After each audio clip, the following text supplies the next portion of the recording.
일본 정부가 이달 10일부터 여행사 단체 관광객 입국을 허용했지만 여전히 일본 여행 상품 예약이 저조한 것으로 나타났습니다.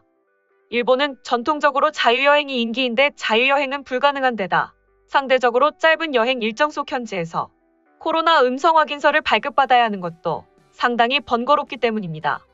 22일 관련 업계에 따르면 일본 정부가 관광 목적의 외국인 입국을 허용한다는 정책을 내놓은 지난 5월 말 일본 여행 수요가 폭발적으로 늘었지만 이달 들어 일본 여행 상품 예약은 또다시 급감하는 모습입니다. 실제 지난달 말부터 이달 초까지 일본 여행 상품 예약은 급증했습니다. 참 좋은 여행이 지난달 25일 49만 원에 내놓은 오사카 여행의 경우 항공권 좌석 1365석이 단 2시간 만에 매진됐을 정도입니다. 노랑풍선도 지난달 일본 패키지 여행 상품 예약이 전달보다 700% 증가했습니다. 하나투어도 지난달 30일부터 이달 5일까지 일본 여행 상품 판매가 이전 일주일보다 284% 증가했습니다. 그러나 이달 10일을 기점으로 일본 여행 상품 예약은 또다시 급감으로 돌아섰습니다. 하나투어 관계자는 막상 일본 여행이 재개되자 일본 여행 예약 건수는 다시 지지부진하다며 5월 말 일본 여행 상품 예약자는 일일 평균 수백 명에 달했지만 최근에는 하루 100명 정도에 그친다고 말했습니다. 전문가들은 이처럼 일본 여행 예약이 다시 주춤한 배경으로 일본의 까다로운 관광 절차를 꼽았습니다.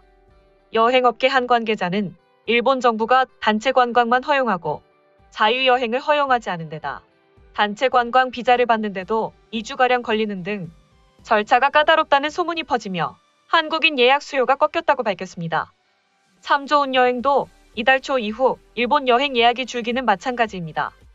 참 좋은 여행은 지난 5월 25일부터 31일까지 3,497명이 일본 여행 상품을 예약했지만 6월 1일부터 20일까지는 2,285명이 예약하는 데 그쳤습니다. 이는 일일 평균 예약 건수가 500명 수준에서 110명으로 낮아진 것입니다. 일본은 코로나19 확산 전인 2018년까지만 해도 한국인이 가장 많이 찾는 해외여행지였습니다. 2018년까지 연평균 700만 명이 일본을 찾았을 정도입니다. 그러나 2019년 한일 갈등으로 촉발된 노제팬 이후 일본 여행 수요가 크게 줄었고 코로나19 사태가 겹치며 일본 여행 자체가 중단됐습니다. 하지만 지난 5월 엔데믹 전환으로 일본 정부가 다시 국경을 열자 억눌렸던 여행 수요가 폭발했습니다. 이에 더해 엔화 가치까지 떨어지는 엔저 현상이 맞물리며 일본 여행 예약은 탄력을 받았습니다. 엔화 가치는 현재 100엔당 1,000원 안팎 수준입니다. 일각에선 정부의 해외 관광객 규제가 모처럼 찾아온 한국인 예약 열기를 차갑게 만들었다고 지적합니다. 특히 일본 정부는 해외여행객에게 인솔자가 있는 단체 관광만 허용하고 개별 자유여행은 허용하지 않아 불편하다는 목소리를 자처했습니다.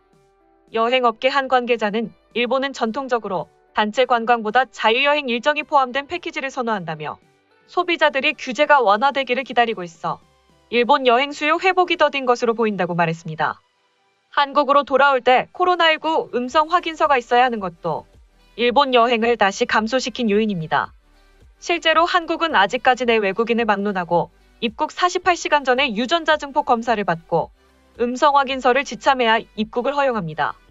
지난달 23일부터 PCR 검사 대신 신속 항원 검사로도 이를 대체할 수 있지만 결과적으로 해외 현지에서 비행기를 타기 전 2가지 검사 중 하나는 반드시 받아야 입국할 수 있어 해외여행이 여전히 불편하다는 목소리가 높습니다.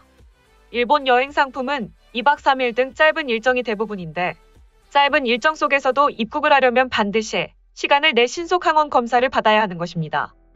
여행업계 또 다른 관계자는 신속 항원 검사 자체는 시간이 오래 걸리지 않지만 그래도 1시간 이상 걸린다며 일본처럼 단기 여행지에서 이를 준비하는 것은 여간 번거로운 일이 아니다고 밝혔습니다.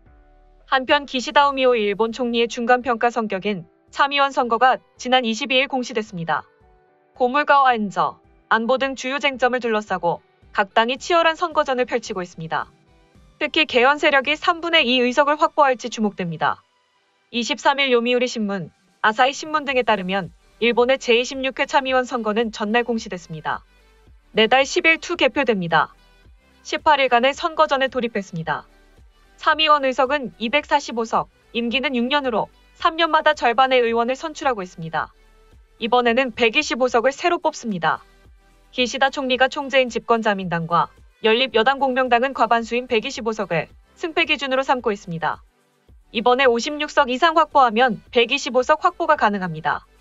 승리할 경우 계속해서 안정적인 국회 운영이 가능해지는데 자민당 단독 과반수 확보를 위해서는 70석이 필요합니다. 현재는 선거 결과가 여당의 무난한 승리로 이뤄질 것으로 점쳐집니다. 지난 20일 니혼게이자의 신문이 발표한 여론조사 결과 기시다 내각의 지지율이 60% 전후인 높은 수준을 기록하고 있기 때문입니다. 그러나 요미우리에 따르면 자민당 내에서는 내각 지지율이 높은 수준인 데 비해 목표가 너무 낮다는 목소리까지 나옵니다. 이어 신중파는 기시다 선거 정세에 대해 결코 낙관할 수 없다는 지적도 나옵니다. 실제로 기시다 총리의 지지율은 높으나 물가 상승 등에 대한 대응을 요구하는 여론도 높습니다. 마이니치 신문이 지난 18일 사회조사연구센터와 공동으로 실시해 발표한 여론조사 결과 기시다 내각의 지지율은 48%로 지난 5월 대비 5%포인트 하락했습니다. 조사에서 물가가 오른 영향으로 가계가 어려워졌다고 느끼냐는 질문에 느낀다는 응답은 66%에 달했습니다. 기시다 총리 내각 내 여론에서는 고물가에 대한 대처를 잘못하면 국민의 불만이 높아져 한꺼번에 역풍이 불 수 있다라는 우려도 나옵니다. 야당은 일본에서 경제물만, 장내 불안, 내각 지지율의 소폭 하락 등을 기회로 보고 정부의 고물가 대책을 비판하며 표를 호소하고 있습니다.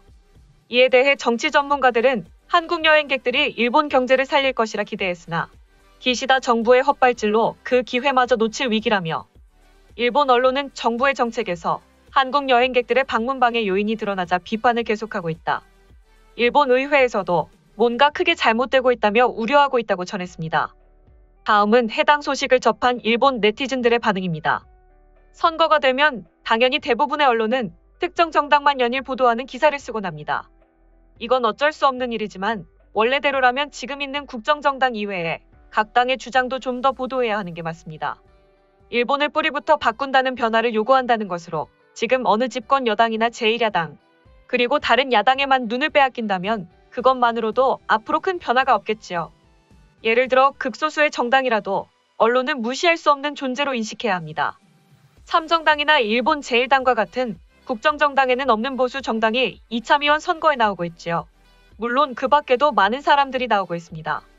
거기에서 한 명이라도 국민이 국정정당으로 만들어낼 수 있다면 나라는 분명 변해갈 것입니다. 왜냐하면 현재의 국정정당에는 보수정당이 존재하지 않기 때문입니다. 기시다 총리도 알맹이는 없고 말만 내세워대니 별로 기대는 없다.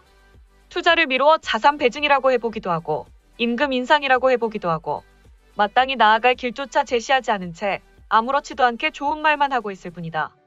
펜팔비 등의 특권을 포기할 수 없는 자민당에 투표할 생각은 없습니다.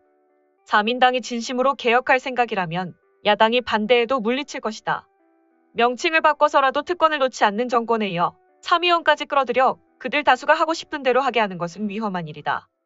강한 야당을 만들어야 하는데 지금의 입헌민주당에서는 무리라는 게 많은 일본 국민의 생각입니다. 오랜 세월 제1야당에서 아무것도 변하지 않았고 국회의 수준을 계속 낮춘 곳은 입헌민주당이니까요. 정작 본인 당이 내세우는 정책보다 다른 당에 대한 비판과 비방으로 상대방을 헐뜯고 선거를 치르려는 행태의 실증만 납니다. 여당에 대해서는 현 정부가 임금 인상을 위해 노력하고 있는지, 야당에 대해서는 야당으로서의 역할을 충분히 해오고 있었는지 이러한 점들이 판단 근거가 될 듯 싶습니다. 소식 마치겠습니다. 오림박스는 내일도 최선을 다하겠습니다. 감사합니다.